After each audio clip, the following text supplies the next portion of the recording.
Ladies and gentlemen, let's kick off our All Black coverage with our mate from across the ditch, Greg Martin. Marto, you can probably hear it in my voice, mate. I've had stinking COVID. Did you ever get it? Only the once, and I stopped testing after that, so I think that's stupid. It's not still around, is it? Well, I didn't think so. I thought the whole thing was a fraud. I never got it before. I never had it. So, yeah, but, I mean, yeah, it does. Right. Yeah. No. Oh, no. I've heard people have got it, but it's dying anymore. Oh, you're still alive. That's good. Yeah, that's all it is. Look, the All Blacks have been named, my friend. This is the All Black side. This is the world. Oh, no, we're not the world champions. We're very close to being the world champions, though. Well, you used to be. Yeah. Is there general excitement over there? Well, it always is when the first Raiders team of the year. test. Yeah, and you've got all of that, a brand new coach, The only thing is when you look through this team list, the reality of it is that most of these players were there in 2019 when we lost to England in the semi-final, and most of them have been there since. And so, kind of hoping that the new coaching regime is going to be able to elevate this group of players to be a lot better than they have been. Oh, well, I'm not the only one who believes in Razor. He can do amazing things, mate. I know he's only had a few weeks, but you guys with him will turn a huge corner, I reckon. That's just me looking from the outside. And plus, combinations and experience are so important, which on the other side of the coin, we don't have in Australia. We're trying a whole new bunch of people and telling people to bugger off and everything like that. Why do you have so much faith in him? In Razor? Yeah. Oh, my God, because I know the guy, because I know his background, his surfing, his fishing background. He's a real person. He's not one of these teachers. He's not like a teacher. I don't know, whenever I speak to him, he's got a great vision. He's got energy.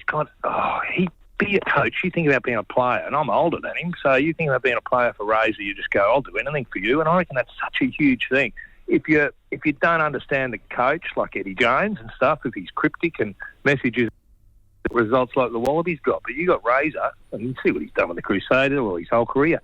He's really clear, and he seems to have a good understanding. He's like Wayne Bennett, mate. You don't know why he's so good, but he just is.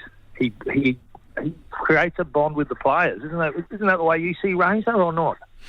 Yeah, I just the only doubts I have is that we have seen this will be the third coach that a lot of these players have worked under. It didn't work under Shag. It didn't work under Fozzie. So, Razor's going to have some magic dust on that. And I'm not sure. I mean, I don't want to be a pessimist. I don't want to be glass half full guy. But I look at it and I just go, okay, well, we've lost 12 tests and drawn 2 in the last 4 years with this essential same bunch of players. So something's got to change. Yeah. Yeah. And maybe it's him. I reckon you wasted. I reckon you wasted 2 years, though. You should have had Razor there 2-3 years. Well, soon after Shag left, you should have put him straight in. I reckon there's been a waste of period there for you guys.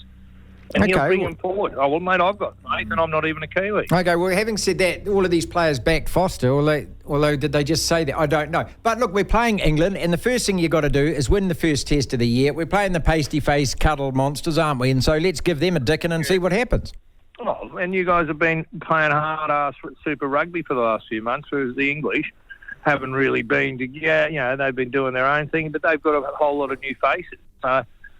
Will the youthful enthusiasm of that be enough to beat the All Blacks? No. See, I've got more faith in the All Blacks than you Blacks do. Well, because I've seen them beat us so often. Yeah, I mean, look, and your measuring stick is the Wallabies, okay? So that's, we don't, Yes, that's right. Actually, speaking of which, but you're playing Wales out of all of the teams. Okay, so we've got the French who are in Argentina. We've got us playing England. The Irish have had to go down and they got the South African draw, which isn't probably the kindest. Out of all of the teams to play opening round as the international season starts, Wales is probably the softest opponent and best opponent for you. Would you agree? Correct, but they haven't won a test. Do you believe they beat us, 40-16 at the World Cup? That's right. That's been their last win. They haven't won since then. They haven't won, I think it's 10 tests in a row. And they're paying $5. They're the outsiders at $5. Australia at $1.12. Work that out. But it's mainly because they've since the World Cup, they got rid of 10 players. So retirements and everything else, they'll have moved on. Somehow, the dodgy Wallabies are the mad favourites for this game on Saturday night. So, yes, easiest on paper, the easiest game this Saturday. What a Saturday it's going to be. Yeah, you brilliant. Guys into us in the South Africans' island. No, it's midnight our time, 2 o'clock your time. what it's back. And so this is all the sharing, all the WhatsApp groups that I'm in. Everyone's finally getting excited about rugby for the first weekend of the year here in Australia.